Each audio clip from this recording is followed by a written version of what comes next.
paghihintay sa pagdating ni Jesus. Nawa'y pagpalain, ito ang aming dalangin.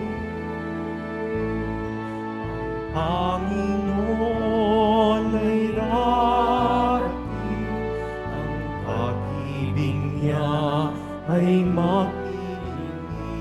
Sa harap ng altar, kami lumalapit, umaawit ng masayang papuri.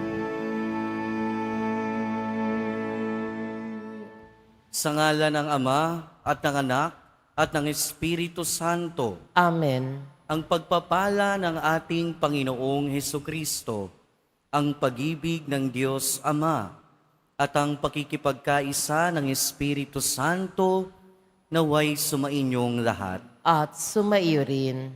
Mga kapatid, aminin natin ang ating mga kasalanan upang tayo ay maging marapat gumanap sa banal na pagdiriwang. Inaamin ko Sa makapangyarihang Diyos at sa inyo mga kapatid, na lubha akong nagkasala sa isip, sa salita, sa gawa at sa aking pagkukulang.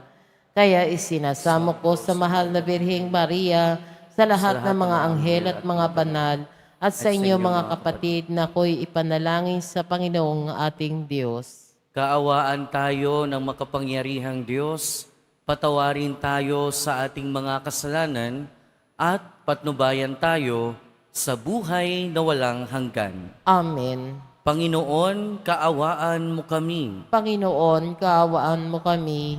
Kristo, kaawaan mo kami. Kristo, kaawaan mo kami. Panginoon, kaawaan mo kami.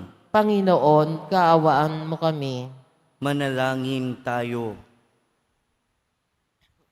Ama naming makapangyarihan, ginawa mong maging dalubhasa sa pagtuturo tungkol sa pananampalatayang Katoliko at uliran sa paninindigan gaya ng sa mga apostol, si San Ambrosio. Pukawin mo sa iyong sambayanan ang mga hinirang mo para makapamahala ng may karunungan at katatagan, alinsunod sa nakalulugod sa iyo. Sa pamamagitan ni Hesukristo, kasama ng Espiritu Santo, magpasawalang hanggan. Amen. Magsiupo na po ang lahat. Pagbasa mula sa aklat ni Propeta Isaías. Ito ang sinasabi ng Panginoong Diyos na banal ng Israel. Mga taga-Jerusalem, hindi na kayo tatangis ng matagal.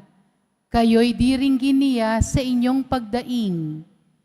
Kung ipahintulot man ng Panginoon na kayo'y magkasakit o magdanas ng hirap, siya na ang inyong guro ay hindi magtatago sa inyo. Maririnig ninyo ang kanyang tinig at siya ang laging kaalakbay ninyo upang ituro ang inyong daraanan. Bibigyan niya kayo ng masaganang ulan para sa inyong mga tanim upang kayo'y mag-ani ng sagana. Ang inyong mga kawan ay makasusumpong ng malawak na pastulan. Ang mga pag-aararo ninyong mga baka at asno ay mananagana sa pinakamainam na pagkain ng hayop. Mula sa mataas ninyong mga bundok at burol, dadaloy ang mga batis pagdating ng panahon ng kakilakilabot na pagpuksa at pagkawasak ng mga muog. Magliliwanag ang buwan ng animoy araw, at ang araw na may magliliwanag ng 7 ibayo, parang liwanag ng 7 araw na pinagsama-sama. Ito'y mangyayari sa araw na talian at pagalingin ng Panginoon ang sugat ng kanyang bayan. Ang salita ng Diyos. Salamat sa Diyos. Mapalad ang umaasa sa Panginoon tuwina. Mapalad ang umaasa sa Panginoon tuwina. Purihin ang Panginoon, o kay buti ng umawit at magpuri sa ating Diyos.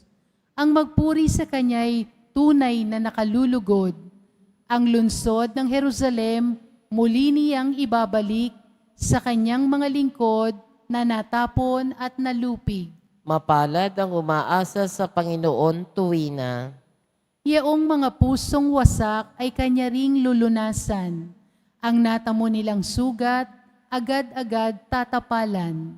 Alam niya'y natitiyak ang bilang ng mga tala, isa-isang tinatawag, yaong ngalang itinakda. Mapalad ang umaasa sa Panginoon tuwina. Panginoong ating Diyos ay dakila at malakas. Ang taglay niyang karunungan ay walang makasusukat.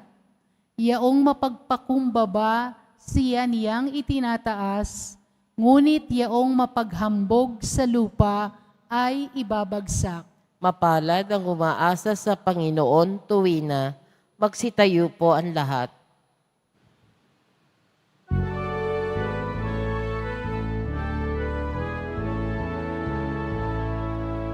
Hallelujah, hallelujah, hallelujah, hallelujah.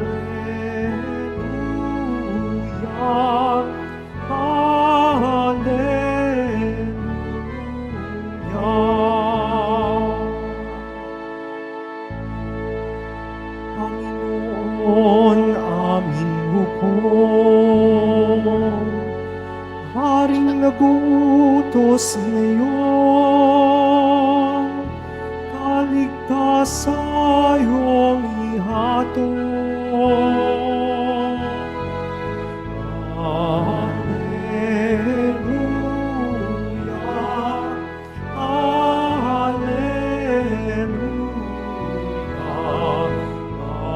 hallelujah.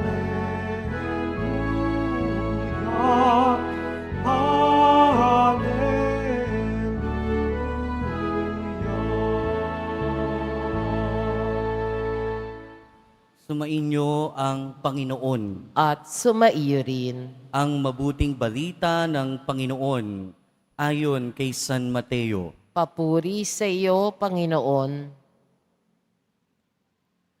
Noong panahong iyon, nilibot ni Jesus ang mga bayan at nayon at nagturo sa mga sinagoga. Ipinangaral niya ang mabuting balita tungkol sa paghahari ng Diyos at pinagaling ang mga may sakit, anuman ang kanilang karamdaman. Nang makita niya ang napakaraming tao, nahabag siya sa kanila sapagkat sila'y lito at lupaypay, parang mga tupang walang pastol.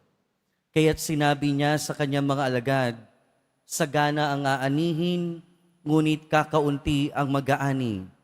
Idalangin ninyo sa may-ari ng aanihan, sa may-ari ng anihin, na magpadala siya ng mga manggagawa sa kanyang anihan. Tinipon ni Jesus ang 12 niyang alagad at binigyan ng kapangyarihang magpalayas ng masamang espiritu at magpagaling ng mga may karamdaman. Sila'y pinagbilinan ni Jesus, hanapin ninyo ang mga nawawalang tupa ng sambahayan ng Israel. Pumayo kayo at ipangaral ninyo na malapit na maghari ang Diyos. Pagalingin ninyo ang mga may sakit at buhayin ang mga patay. Pagalingin ninyo ang mga ketongin at palayasin ang mga demonyo. Yamang tumanggap kayo ng walang bayad, magbigay naman kayo ng walang bayad. Mga kapatid, ang mabuting balita ng Panginoon. Pinupuri ka namin, Panginoong Hesukristo. Magsiupo na po ang lahat. Magandang umaga po sa inyong lahat. At welcome po sa Minor Basilica National Shrine of Jesus Nazareno. Meron tayong kasabihan, tell me who your friends are, and I will tell who you are. Sabihin mo sa akin kung sino yung kaibigan mo, at sasabihin ko kung sino ka. Kung sino kasi yung lagi nating kasama, kung sino yung lagi nating naririnig, nakakasalamuha, most likely, magiging katulad natin sila dahil merong impluensya. Kaya nga yung magkakaibigan, nagkakaroon ng impluensya sa isa't isa at kalaunan, parang nagiging iisa yung mga ugali, yung mga gawa, yung mga gawi, yung mga karakter. Siguro, isa din sa mga pinakamahalaga na nangyari sa buhay ni San Ambrosio, at si San Ambrosio yung ginugunita natin ngayon, pinanganak siya noong year 339, naging pari, naging obispo, pero isa sa mga pinakamahalagang nangyari sa kanyang buhay ay nagkaroon siya ng malaking impluensya kay San Agustin dahil sa kanyang pangangaral, sa kanyang mga pagpapahayag, sa kanyang mga humilya, nagkaroon ng conversion. In other words, nagkaroon ng impluensya yung kanyang salita, yung kanyang pagpapahayag kay San Agustin na nagdulot ng kanyang pagbabago para maging Kristiyano. Sa ating unang pagbasa, narinig naman natin kung papaano yung salita ng Diyos na punong-puno ng pag-asa ay nakaka-impluensya doon sa mga tao. Yung impluensya ng salita ng Diyos ay yung mismong nagiging pag-asa ng mga tao. Sa atin namang ebanghelyo, narinig natin kung paano yung impluensya ng kapangyarihan ng ating Panginoon ay napunta, na-imbibe noong kanyang mga alagad. Na ang naging resulta, sila mismo ay yung naging extension, sila mismo yung naging instrumento ng pagpapagaling ng ating Panginoon. Kaya ang hamon sa atin ngayon, mga kapatid, ano kaya yung mga bagay na ini-impluensya natin sa ating kapwa? O di kaya naman, kanino kaya tayo nang-iimpluensya? Hayaan nating maimpluensyahan lagi tayo ng ating Panginoong Hesukristo. Hayaan nating maimpluensyahan lagi tayo ng ating Poong Jesus Nazareno. Minsan kasi, di ba, yung naibibigay nating impluensya sa ating kapwa, imbis na yung mabuti, minsan katoksikan, minsan kasamaan, minsan kabuktutan. In the same way, yung nakukuha natin sa ating kapwa, yung nai-impluensya ng kapwa natin sa atin, kung hindi man madalas, minsan ay hindi rin tama. Kaya ngayon, pinapaalalahanan tayo at tinuturuan tayo ng buhay ni San Ambrosio at ng buhay ng mga alagad. Tayong mga tao, natural sa atin ang makaimpluensya, lalong-lalo na sa mga taong malalapit sa atin. In the same way, yung mga taong malapit sa atin, madaling makaimpluensya sa atin. At nawa, yung impluensya na maibahagi natin sa ating kapwa ay hindi yung mga makatao at makamundong impluensya natin. Nawa, yung maimpluensya natin sa ating kapwa, ibig sabihin, yung maibahagi natin sa ating kapwa ay yung mga bagay na mabubuti, yung mga bagay na kaugnay ng ating Panginoon, yung ating pananampalataya, yung bunga ng ating pananampalataya, yung mabubuti na nakuha natin at ibibigay natin sa ating kapwa. Amen. Magsitayo po ang lahat.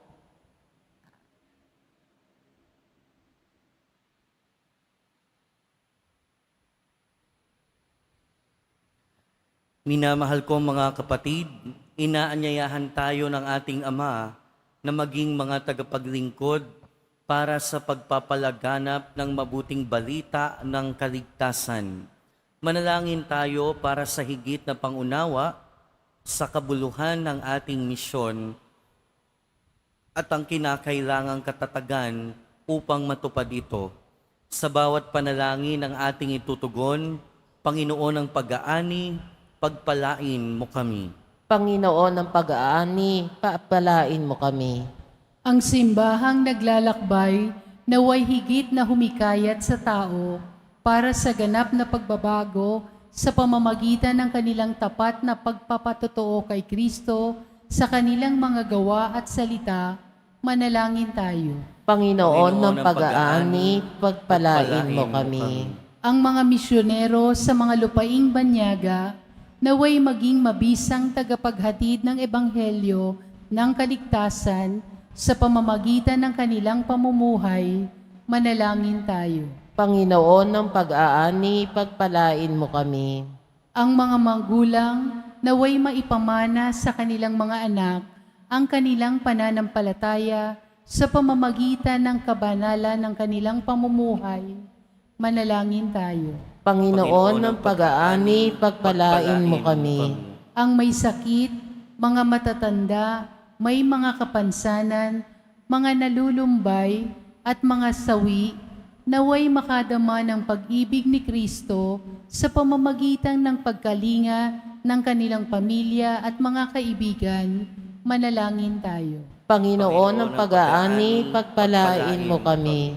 Ang mga yumao naway magtamasa ng walang hanggang kapayapaan sa piling ng Diyos, manalangin tayo. Panginoon ng pag-aani, pagpalain mo kami. Ama naming nasa langit, gabayan mo ang aming hindi matatag na paghakbang habang tinatahak namin ang iyong daan. Tulungan mo kami sa aming pagpupunyagi. Patatagin mo ang aming loob kapag kami ay nag-aalinlangan. Aliwin mo kami kapag kami ay nasasaktan. Hinihiling namin ito sa pamamagitan ni Kristo na aming Panginoon. Amen. Magsiupo na po ang lahat.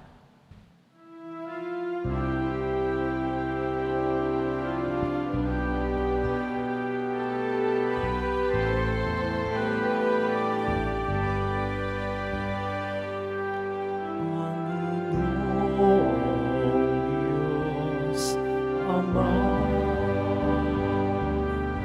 aming handog ngayon, ang alak at tinapay, dala sa altar mo, pati puso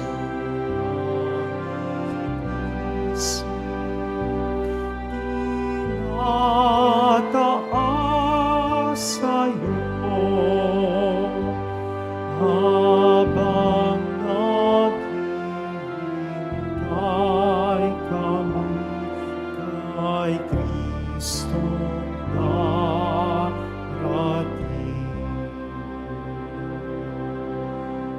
Magsitayo po ang lahat. Manalangin kayo mga kapatid upang ang paghahain natin ay kalugdan ng Diyos amang makapangyarihan. Tanggapin nawa ng Panginoon itong paghahain sa iyong mga kamay sa kapurihan niya at karangalan sa ating kapakinabangan at sa buong sambayanan niyang banal. Ama naming lumikha, sa aming ginaganap na pagdiriwang na ito, silayan nawa ang aming pananalig ng sinag ng Espiritu Santo na tumanglaw kay San Ambrosio para palaganapin ang kadakilaan mo sa pamamagitan ng Jesucristo kasama ng Espiritu Santo magpasawalang hanggan. Amen. Sumainyo ang Panginoon. At sumaiyo rin. Itaas sa Diyos ang inyong puso at diwa. Itinaas na namin sa Panginoon. Pasalamatan natin ang Panginoong ating Diyos. Marapat na siya ay pasalamatan. Ama naming makapangyarihan, tunay ngang marapat na ikaw ay aming pasalamatan sa pamamagitan ni Jesucristo na aming Panginoon. Ngayong si San Ambrosio ay pinararangalan sa pamumuhay niyang totoong uliran at pagiging maaasahan sa panunungkulan. Kaya't si Jesus na maaasahan sa katapatan ay inihahayag sa pangangasiwa sa sambayanan. Ang malasakit na mga ulirang tagapangasiwa noon ay nagpapatuloy magpahanggang ngayon sa mga panalangin kanilang iniuukol kay isa ng sambayanan mong dito'y nagtitipon. Kaya kaysa ng mga anghel na nagsisiawit ng papuri sa iyo, nang walang humpay sa kalangitan, kami nagbubunyi sa iyong kadakilaan. Santo, Santo, Santo, Panginoong Diyos ng mga hukbo, napupuno ang langit at lupa ng kadakilaan mo, o sana sa kaitaasan.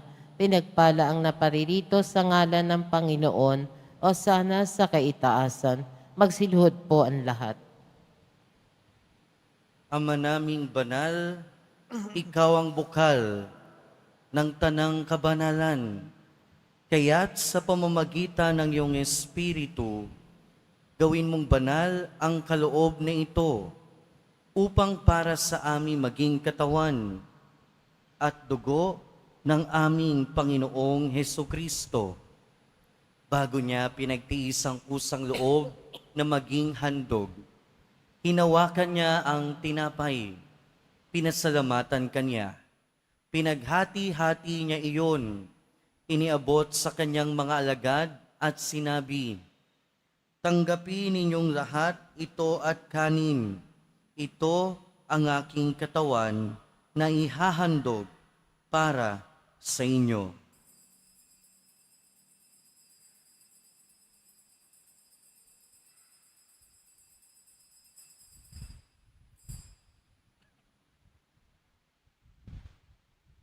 Gayun din naman noong matapos ang hapunan, hinawakan niya ang kalis, muli kanyang pinasalamatan. Iniabot niya ang kalis sa kanyang mga alagad at sinabi, "Tanggapin ninyong lahat ito at inumin. Ito ang kalis ng aking dugo, ng bago at walang hanggang tipan. Ang aking dugo na ibubuhos para sa inyo at para sa lahat, sa kapagpapatawad ng mga kasalanan. Gawin ninyo ito sa pag-alala sa akin."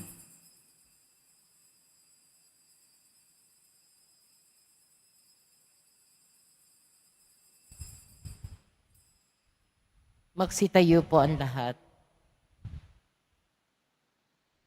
Ipagbunyi natin ang misteryo ng pananampalataya. Si Kristo'y namatay, si Kristo'y nabuhay, si Kristo'y babalik sa wakas ng panahon. Ama, ginagawa namin ngayon ang pag-alala sa pagkamatay at muling pagkabuhay ng iyong anak. Kaya tiniaalay namin sa iyo ang tinapay na nagbibigay buhay at ang kalis na nagkakaloob ng kaligtasan. Kami nagpapasalamat dahil kami iyong minarapat na tumayo sa harap mo para maglingkod sa iyo. Isinasamo namin kaming magsasalo-salo sa katawan at dugo ni Kristo ay mabuklod sa pagkakaisa sa pamamagitan ng Espiritu Santo. Ama, tingapin mo ang iyong simbahang laganap sa buong daigdig. Puspusin mo kami sa pag-ibig kaysa ni Francisco na aming Santo Papa at ni Jose na aming Obispo at ng Tanang Kaparian. Alalahanin mo rin ang mga kapatid naming nahimlay nang may pag-asang sila'y muling mabubuhay, gayon din ang lahat ng mga pumanaw. Kaawaan mo sila at patuloyin sa iyong kaliwanagan. Kaawaan mo at pagindapating kaming lahat na makasalo sa iyong buhay na walang wakas, kaysa ng mahal na Birheng Maria na Ina ng Diyos, ng kabiyak ng puso niya si San Jose, kaysa ng mga apostol, San Ambrosio, San Juan Bautista, at ng lahat ng mga banal na namuhay dito sa daigdig ng kalugod-lugod sa iyo. Maipagdiwang nawa namin ang pagpupuri sa ikararangal mo sa pamamagitan ng iyong anak na aming Panginoong Hesukristo.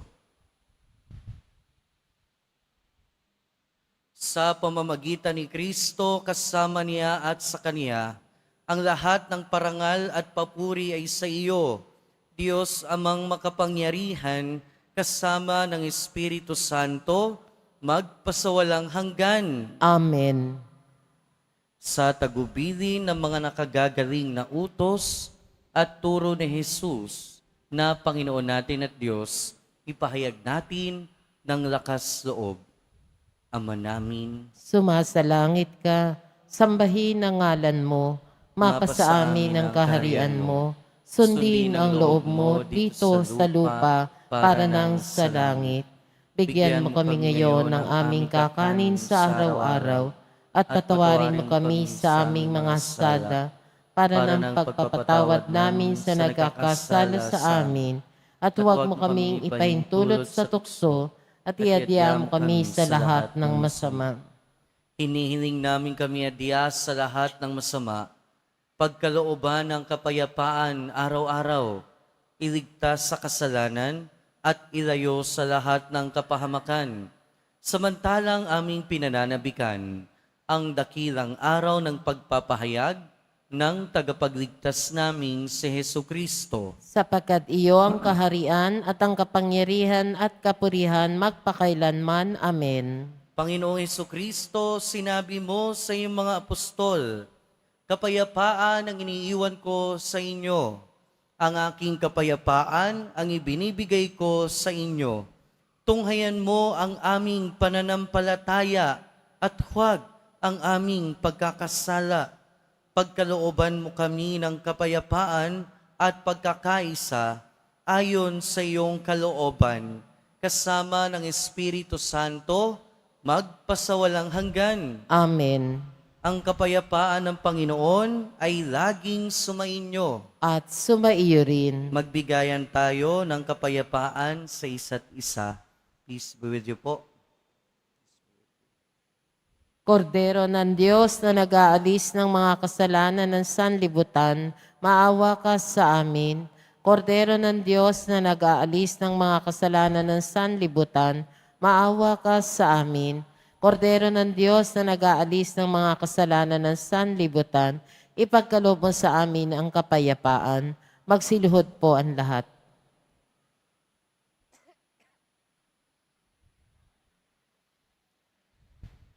Ito ang kordero ng Diyos.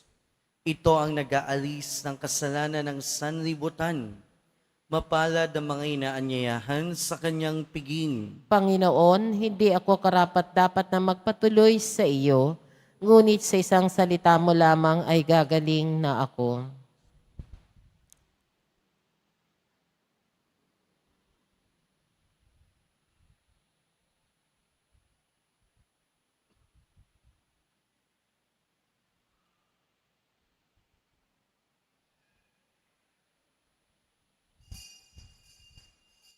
Para sa lahat ng tatanggap ng banal na komunyon, sasagot po tayo ng Amen pagkasabi ng pari o lay minister ng katawan ni Kristo at isubo agad sa bibig bago umalis sa harapan ng pari o lay minister. Sumunod po tayo.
Manalangin tayo. Ama naming mapagmahal, kaming mga nakinabang na dinulutan mo ng lakas, ay gawin mong umunlad sa pagtupad sa mga halimbawa ni San Ambrosio, upang sa lakas ng loob na pagtahak sa iyong mga landas, kami maging handang lasapin sa iyong piging ang tamis na hindi magwawakas. Sa pamamagitan ni Jesucristo, kasama ng Espiritu Santo, magpasawalang hanggan. Amen. Sumainyo ang Panginoon. At sumaiyo rin. Mahal na Poong Jesus Nazareno, inihayag mo sa pamamagitan ng krus ang walang maliw na pag-ibig ng Diyos sa sangkatauhan. Pakinggan mo ang kahilingan, lalo na para sa mga nangangailangan ng iyong tulong at awa. Makamtanawa namin ang iyong kasagutan na may utang na loob na tinatanaw. Basbasan din po ninyo itong mga imahen at dasalan upang lalo kaming manalangin at magtiwala. Sa pamamagitan ng bendisyon na ito, naway lalo kaming maging mapaglingkod, masunurin at tapat sa iyo na aming maluwalhating Panginoon, magpasawalang hanggan. Amen. At pagpalain kayo ng makapangyarihan at mahabaging Diyos, Ama, Anak, at Espiritu Santo. Amen. Humayo kayong taglay ang kapayapaan ng Poong Jesus Nazareno. Salamat sa Diyos.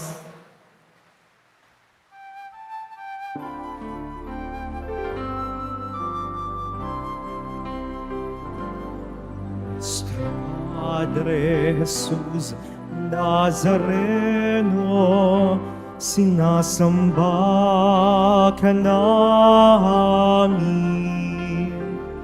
pinipintuho ka namin, aral mo ang aming buhay at kaligtasan. Nuestro Padre Jesus Nazareno, iligtas mo kami sa kasalanan. Ang krus mong kinamatayan ay sagisag ng aming kaligtasan. Nuestro Padre Jesus Nazareno, dinarangal ka namin. Nuestro Padre Jesus Nazareno, niluluwalhati ka namin. Nuestro Padre Jesus Nazareno, dinarangal ka namin. Nuestro Padre Jesus Nazareno, niluluwalhati ka namin.